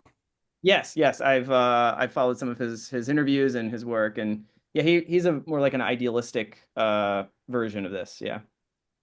There's something about his framing of the significance of the dissociative membrane and maybe metabolism, which seemed like an interesting connection to what you were just describing. Yeah, the part that I struggle with a lot, like maybe that's why I didn't do biology, and I was averse to biology in high school. Like I did every other advanced science class, but like I just avoided biology like the plague because it was too messy to me. It was too like, wait, what's going on here? Like, and it's clear that like really the textbooks are just giving you like one level, right? Because they're like just memorize a bunch of these things and get through the test, right? But like it's so complicated. We really don't understand how the brain really works, right? I mean, obviously you have folks like Stuart Hameroff and Penrose with their ORC-OR idea, and maybe the microtubules can provide kind of this quantum computational substrate. But the brain is just like it's probably the most interesting object of the universe, right? So in my view, it's almost easier to model basic causation than to like think about what the heck the brain is doing. And it's had billions of years to sort of exploit. Like if I think my model is something close to what is happening, well, evolution is really powerful, right? At identifying exploitable degrees of freedom that provide a selective advantage, right? And so if there are aspects of reality that like aren't, all that obvious to us or even that relevant to us in our day-to-day life, but that, operate on operate as a selective pressure over, generations, there might be things the brain is doing that we, are exploiting aspects of reality that we just don't know are there, right? And that the brain kind of hides from us because it's not selective for us to know about them, right? Yeah. That's where this idealism comes in. Is like, are there things the brain is doing, right? Is manifesting consciousness that but we use these terms like this. The problem I have with some of this, some of the language is that it paints a nice picture. It's like covers you in cotton candy. It's like, this is sweet. But then you try to bite it and it's kind of just like, it melts, right? You're like, well, what does that really mean? Like, what does the boundary mean? Like, what is this? Like, this is why I'm attracted more to the mathematical and then building up from there, because I can ideally try to translate it. Oh, this is, again, it's abstract. It's somewhat austere. So you always need to kind of then enrich it, right? To give you what because it doesn't really help you understand what human experience is like. but this is the challenge. This is basically the difference between analytic philosophy and continental philosophy and Western tradition is like, why people don't like analytic philosophy that aren't analytic philosophers, because you read an average paper and it's like pages of modal logic about like what the possibility conditions of water, is. And you're like, okay. But then continental philosophers are like, this is what love and existence and, consciousness are. And it's very evocative and they're really, it's like the word cells versus, the shape rotators. You need both, but, they've kind of diverged in our history. I mean, could you explain a little bit how you think that might work in terms of, I mean, if the castrate model seems a little soft or whatever, I mean, if there is life after death, or if there is some continuity of consciousness in some way that people report with NDEs and whatnot, and even with psi phenomenon, I mean, as I was talking with David, we heard you talking about rulual space versus branchial space, Yeah. and that maybe in certain conditions, human beings can access the branchial space, which would give them the kind of experience that people are reporting, perhaps, with some of these psi phenomenon and other experiences. Do I have that right? I mean, what do you think Yeah. about that? The I mean, that was, transcendent domain, what would that be, I guess? yeah, that was me taking, again, this next level of abstraction and speculation. Like you build this tower of abstractions from, say, this Gerard-Wolfram model, which again is most practicing physicists don't even pay much attention to it, but I think it's pretty good. And then, stitching that with a kind of metaphysics that most practicing philosophers don't really pay attention to. Like the paradigm is something like computational functionalism, and consciousness is mostly this emergent phenomenon. Then putting those together, and then taking seriously this psi phenomena, which again, almost nobody treats as like, a real phenomenon that needs to be explained. So I'm kind of going on in a few different speculative branches, We right? absolutely adore. That's But I why, think that's like yeah. where you need to go, right? Like I'm not saying this is the answer, but like you need to build more of these, or you need to grow more of these branches out to kind of touch these anomalous phenomena, right? Which, by definition we can't explain, right? And so the process of explanation is coming up with new conceptual vocabularies and ideally, formal models of that can account for those phenomena. And so to try to do that, right, is very hard. But I think like a gut sort of take I had is that if the picture of consciousness in the sort of rulual system is that you have, and I'll just paint a little bit of the structure here. You have kind of the floor is just like this multi-way system, which essentially is just there's a state. You can write down like, this is the set of nodes that are connected to each other, and then snapshot, time one, time two, like, two nodes get deleted, a few edges get added here. It's a different graph. And those are just two states essentially. And if you do that again, right, and you have, say there's a way the rule could be applied equivalently to the same graph, there's no canonical order, right? So you just get a branch, right? Where that, that second state now essentially branches into two, right? Whether the rule is applied this way first or this way first. If there's two ways of applying it, then you get two different states of the graph.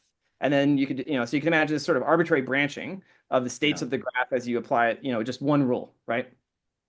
And so you can represent that graph of graph structures as its own graph, essentially, right? Like the path essentially that the system is the different sequence of possible states.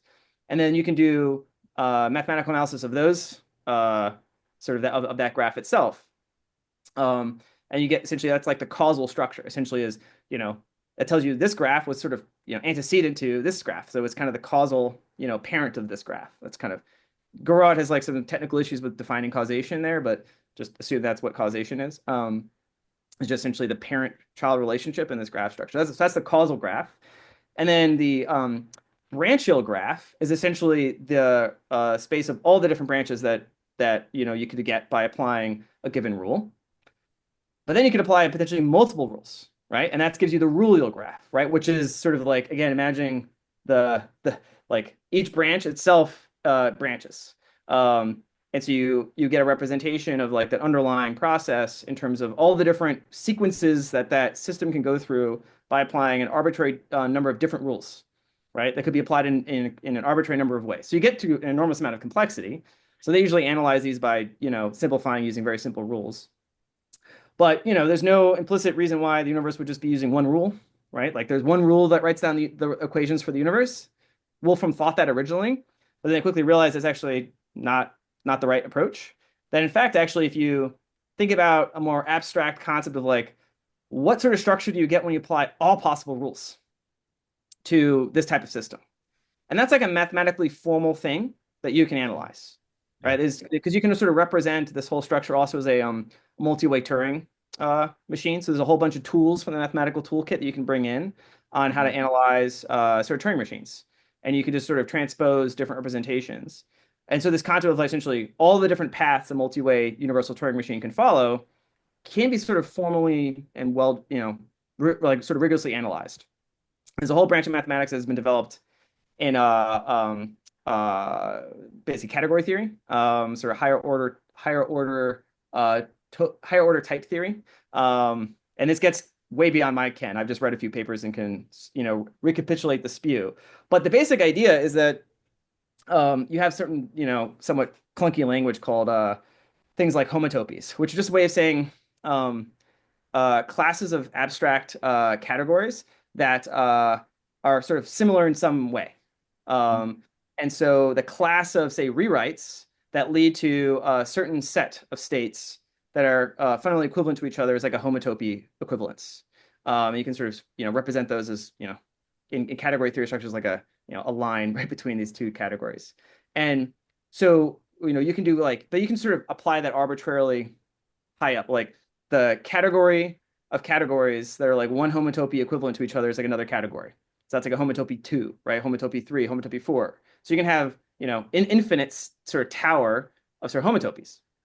And this is just like, I'll stop there, but like the basic, well, I won't go too far more technical, but what that gets you mathematically is this structure called infinity groupoid, which is sort of equivalent to essentially the representation of applying all the rules you possibly could to an arbitrary multi-way rewriting system. And so now you can analyze this infinity groupoid. And technically, there's a classifying space of the infinity groupoid, which is the infinity one topos, right? And there's an interesting hypothesis from one of probably the best mathematicians in 20th century named Alexander Grothendieck, who was kind of a crazy guy. Like he was living in the mountains and retreated and hated his fellow mathematicians. But he was also famously in his diaries, he wrote about having like encounters with spirit beings that would sometimes give him knowledge, sometimes like harass him. Like so he wrote about this kind of somewhat hostile. So it looks like almost like a classic like experiencer that he's documenting. And also happens to be like was decades ahead of his time, right? In sort of abstract math, which is now the Pasolka like way people get encountered and inspired by these apparent beings, and they are leagues ahead of where everyone else is, it seems like. Yeah. So then I'll translate this back down to earth in terms of the psi phenomenon consciousness, because in this view, the infinity one topos kind of is everything. Like there's just sort of this eternal, almost like platonic object, right? That no observer experiences. It's literally like the set of all possible, states of all possible Turing machines that could exist. It's like almost like a formal object. It's like the infinity of infinity sort of thing.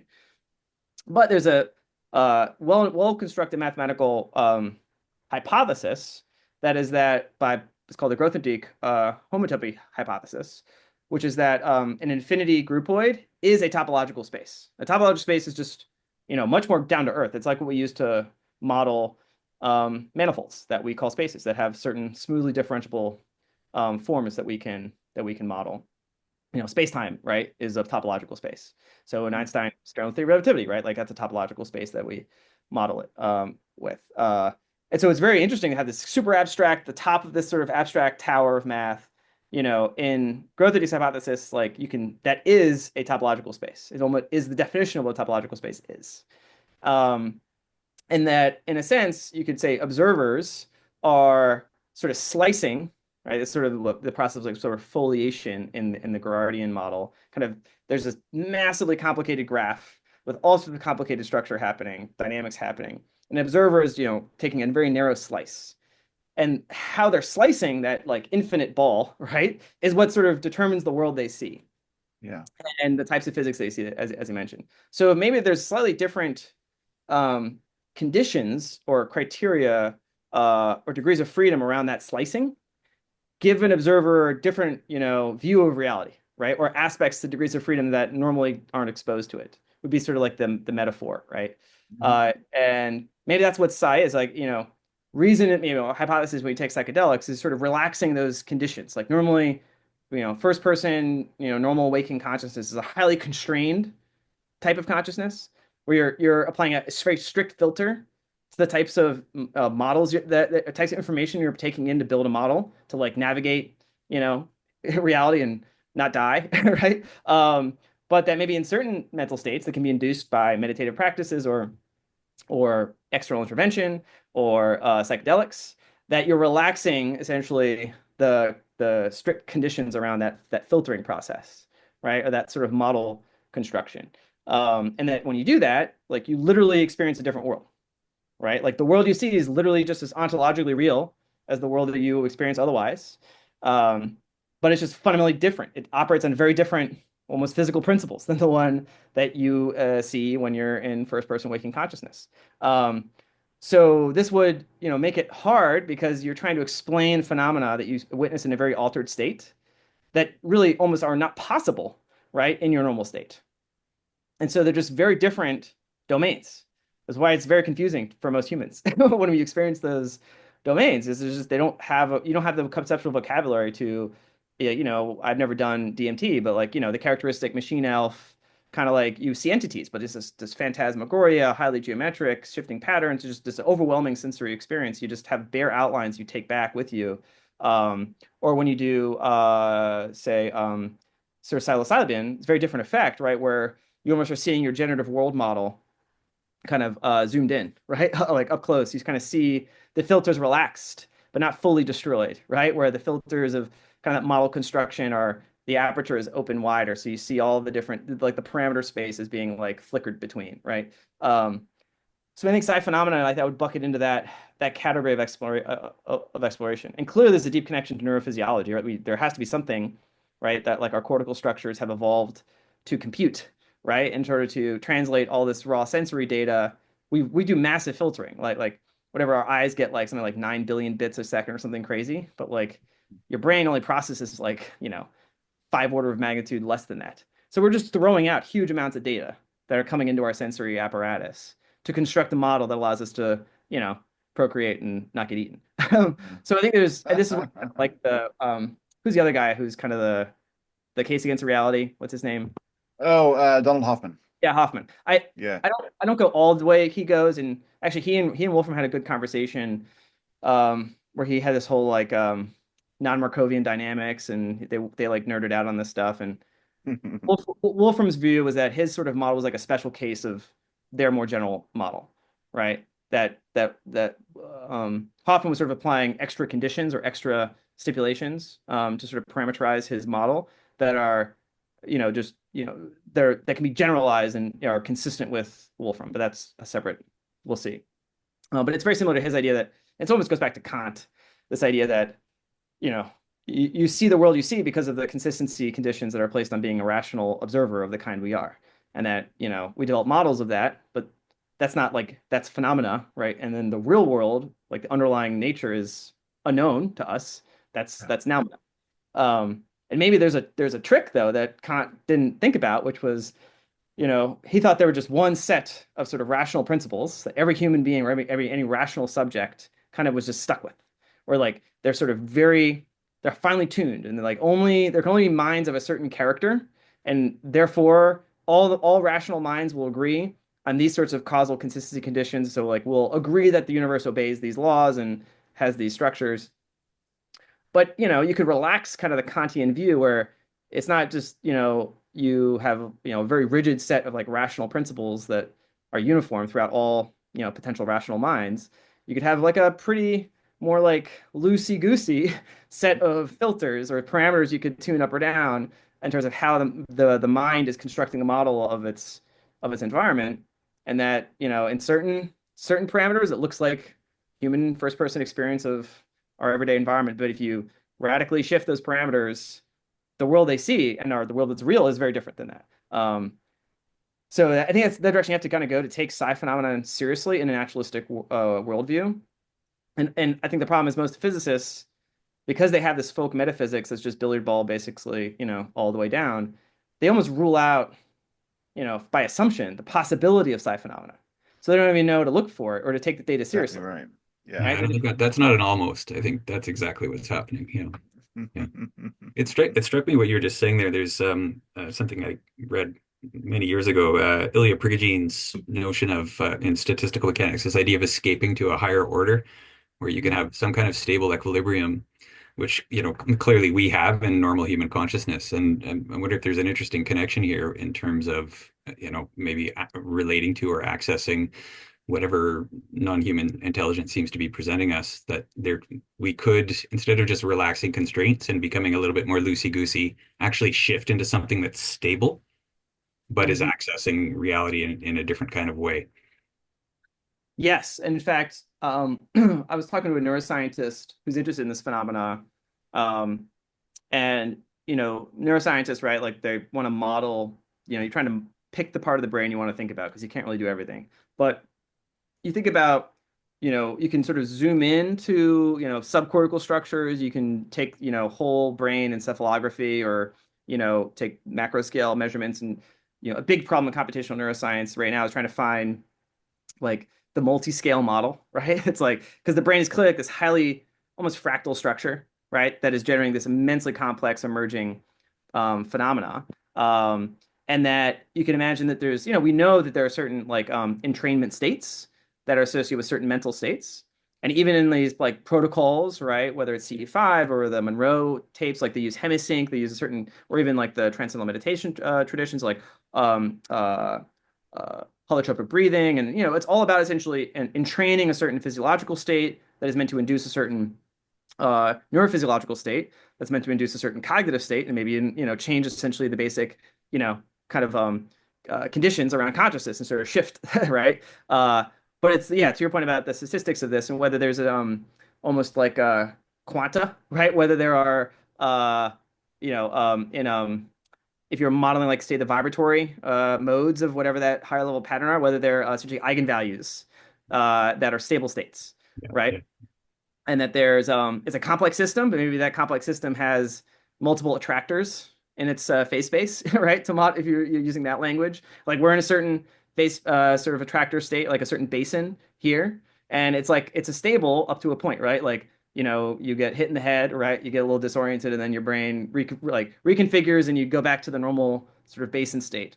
But if you take a take a psychedelic, or you really sort of do a lot of transcendental meditation or those sorts of neurophysiological changes, you can sort of push yourself out of that part of the sort of the landscape into a new basin, like a new attractor state that might be stable or metastable, right?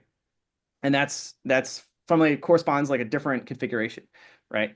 I don't know. It's like an interesting way to think about the brain, is like exploring in this higher dimensional representation different sort of stable states or semi-stable states of consciousness, and what are the But then if you think about it, like, okay, well, like what defines the set of those states, right? Like what because all we've been studying is this sort of one of them, right? Mhm. And we haven't really had a systematic scientific process of, like, you could go back to say different levels of nirvana, like you could go back to say the different schools of thought, and over many years of tradition, knowledge being written down about, but it's much more, I'd say, um uh it's sort of, it's rational, but it's not as like in our scientific frame, right? Like they're sort of describing in more intuitive senses, like these are the different states, right? There's Yeah. 9 levels, right? And that would sort of be you, again, trying to like mix the more received wisdom traditions with like a scientific approach, right? We know the brain is a physical object, right, under a certain degree of description, but it's doing something and accessing an aspect of reality that's non just physical. And there's clearly like a complicated dynamics there that we have no idea how to constrain the parameter space for. And if it turns out that, and this I connected to the UAP phenomenon, Yeah. it's very much like a data point that's, yeah, that Jacques Vallée has pointed at, right? That like a lot of the classic encounter or experiencer phenomenon take on the characteristic of dreams, right? Mhm. That they're fuzzy, and they're disorienting, and they have an air of reality but also unreality to them, which, if it was just you know aliens in a superluminal craft kind of visiting you, Like, there's no obvious reason why that would create like that kind of consistent perception distortion, cognitive human interface, right? To use the slide 9 term, which directly implies there's some meaningful effect on human consciousness, and this like whatever dynamics that our brains are currently locked into get systematically and consistently shifted when in the presence of these objects or these beings. And that seems like something that needs to be explained, right? Like, why is it that, right? And it's me being very speculative, right? And maybe bridging some sci-fi stuff in here is like, well, to your point, like thinking about the modeling of these different states of consciousness as being this kind of landscape here, and we're in a certain basin state. Well, an arbitrary different consciousness, would be in a very potentially very distant place in that landscape from us.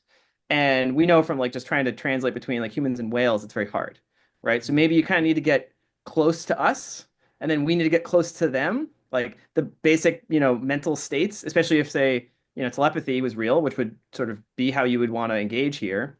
You wouldn't just need to vocalize information exchange. You would just exchange it directly in this higher dimensional space. But first, you need to be kind of close to each other, right? And so maybe they have a way of essentially inducing, right, like a sort of altered state. It's an Right? entrainment. They're doing an entrainment effect just Yeah, by and they're kind of proximity. Yeah.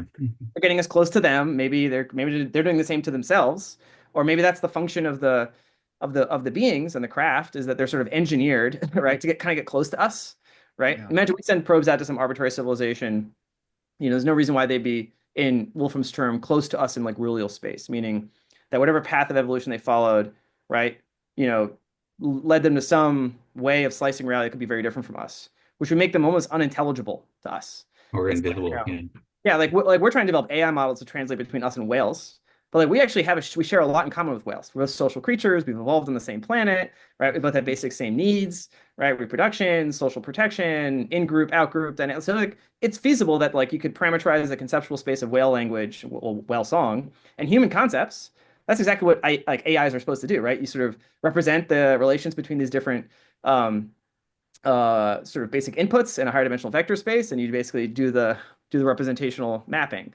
And maybe that's like a sort of a more concrete version of what they're trying to do with these craft and maybe the engineered beings is kind of create an artificial representation of their own consciousness that is a bridge to ours, and that is then close enough to facilitate kind of communication, which otherwise would just be unintelligible. It would just be like what is the mind of the hurricane, right? It's a higher complex pattern. There's some computation unfolding. The hurricane's processing information at the scale of the hurricane. The hurricane itself probably isn't conscious, but there's probably some dynamics that's very complicated from our perspective. And we just don't have a way mapping anything between our language and hurricane. Maybe that's a bad example, but like this is the thing, developing these models and an arbitrary intelligence is not just going to be something that we can easily engage with. So maybe this is like an interface mechanism. Yeah, and I think that that's absolutely like if we're dealing with a truly alien intelligence, that's something we have to consider. It's going to be like sort of this third order connections and manipulations of things in order to facilitate communication. It's not going to be a linguist, drawing circles on the glass like in the movies, although that was a great movie. That was fantastic. David, do you have any final questions? We're almost up for time, and I was a whirlwind, and I loved every minute of it. I was hoping that we could just quickly touch on the telepathy tapes. I know Matt was on top of that right from the get-go, and I've just kind of wondered how your perspective on that has evolved, and how you've integrated it, or if you've left it behind. Where are you at with that right now? Yes. And yeah, I think my trajectory in this whole space has been when I was in high school, I thought UAPs, I read the 100 Zero Point. I thought these were all just, cover stories for, the Aurora TR3B, some sort of, secret space program. But like conventional human, just tech breakthrough. And then I ignored it. Then I came back to it and it was like, oh, maybe this is the traditional ET hypothesis, the Drake equation, update that, the Robin Hanson gravity aliens model I was going into was, taking seriously was coming out of the National Defense Authorization Act, but you could see I was more nuts and bolts oriented, like fundamental physics, the propulsion systems, the origin hypothesis, the implications are profound just taking that. And then gradually, right, I've been like paying attention to obviously the experiencer phenomenon and taking that seriously. And then the telepathy tapes more recently was like those are interesting data points coming out of these nonverbal autistic children that, I don't take as dispositive or proven, but as, highly suggestive data, right? That can't just be dismissed as some fraud or some, speculative grift or whatever. I think it's a very serious issue that needs to be scientifically rigorously analyzed and not just dismissed as some sort of, out of some metaphysical assumption that you have that, excludes it to It's core. impossible. Yeah, yeah. So that's why I got sort of, I was sort of, wading into that pool. And then the Jake Barber stuff came out, right? With the psionic assets and the allegation, credibly, that a core component of the legacy program to retrieve these materials has been based around essentially weaponizing human consciousness, right? And if you actually look back at the history of these programs, it's clear that like the consciousness aspect was like, interwoven and almost integral to the UAP part of this, right? Go back to the more malign weaponization of consciousness, like MK Ultra, and the more maybe benign explorations around SRI, help put off remote viewing, et cetera. They're all, I think, part of the sort of part of the corner of the intelligence and R&D communities they would prefer not, people talking about, but they were real, very serious research efforts over many decades. So maybe they figured things out, right? And they're like, well, we don't really understand how it works, but it's clearly important. And if they realized early on, you know, potentially by happenstance, they retrieve an object, it's smooth, they have no idea how it works or how to get in, it sits there, they blow torch it, they crack it, they blow it up, nothing. And then all of a sudden, the right person walks by and is just calm and then whoop, and then it opens up. Yeah. And they go, what happened? And the guy go, well, I sort of asked it to open. It was a And they go, Jedi mind trick. oh, and they go, huh, okay, let's try that a few more times. And then that opens up this whole new trajectory, right? Where they're like, oh, Yeah. consciousness in the craft, that's the key. And then that creates this whole program where maybe like, what types of people, right, can facilitate this? How do we identify those people? And that maybe relates to some dark aspects of this program, especially if it was associated with, say, the Nazis we brought over from Germany, where they're inheriting the means and methods and ethical disposition of Dr. Mengele. And that maybe places, not that many ethical constraints are on the types of human experimentation and research programs they would contemplate to acquire unique individuals in the human population that can facilitate these recovery and maybe engagement with non-human technology. Sounds kooky, sounds like a Stranger Things thing. But the more that I've heard about this recently, the more it seems like, and that's what the subject does to you, right? Just when you come up with an aspect of it that you're uncomfortable with taking seriously, We're going there. you get into the psychological sort of cope where you're like, okay, I'm only going to take this part seriously because it's professional and I can justify it. But this part over here, that's the wooey nonsense. That's for the fringe. And then of course you wait a few years and it's like, uh-oh, well, I have to take that seriously now too. And I think I just learned that lesson and I'm just like, all right, well, not just going to throw down all my epistemic guards, but I have to, be rational about the distribution of evidence here. It doesn't mean it's proven, but I think you need systematic investigation of it. Yeah, and And to I think take it also, yeah, seriously. yeah, I think the moral part of this is, okay, well, if it's true that psionic capabilities, telepathy capabilities are, true phenomenon in human beings, I don't know one way or the other if it's a fact, but there's more than enough evidence to investigate it seriously. Well, that almost has equally, if not more, disruptive implications for civilization than the reality of non-human intelligence. It's almost a separate conversation, right? Because Right. it does nothing to do with them. It has everything to do with us. And if it's true that we are not who we thought we were in terms of the possibility space of our capacities and our nature, well, that is almost more disruptive to society because that eats at the basic predicate of social interaction. And like, oh, if these capabilities could not just be, if they weren't that rare, maybe they could be amplified, maybe they could be trained, maybe they could be activated in a larger population. What does that do when your girlfriend or your boss can just read your mind, right? Like all of Exactly. our norms, right? Right. It sounds crazy, but like if we're heading into this future where maybe you can tickle the part of the brain that is normally active and and somewhat atrophied in most people, but if you have the right little thing that sends a little fMRI or sort of ultrasound or sort of transcranial magnetic stimulation to it, and now like the average person can sort of do remote viewing. I don't know. I don't know. It's speculative. But if I think the legacy program probably put a lot of work into trying to turn what was probably very much a non-deterministic, individualized capability into, a operational capability. They want to know when I flip the switch on this person that it's going to have the effect that I want. And they probably did some very bad things, very immoral things to their research population, to their participant pool in order to facilitate that capability. Then maybe there's a more ethical way of spreading that knowledge and that capability in the wider population. But the disclosure of human capacities is a whole separate disclosure public policy question if it's true than the non-human intelligence disclosure. And this might be why the whole disclosure thing has been like tucked in the box. It goes back to the 60s and like why we had the counter revolution, snuffed out. It's like people were discovering things maybe we didn't want them to discover, right? It would be destabilizing for the social order. So anyways, you get down to lots of different speculative trees, but you take it as data, you investigate it seriously, and yeah, you just move forward. It's There was this interesting to one. me. Sorry, Sorry. James, if I just jumped. There's just this is one line from the telepathy tapes that just made my hair stand up, and I think about it almost every day. Which was one of the very gifted young men said, "You don't get the kind of gifts that I do if you don't tell the truth." Mm-hmm.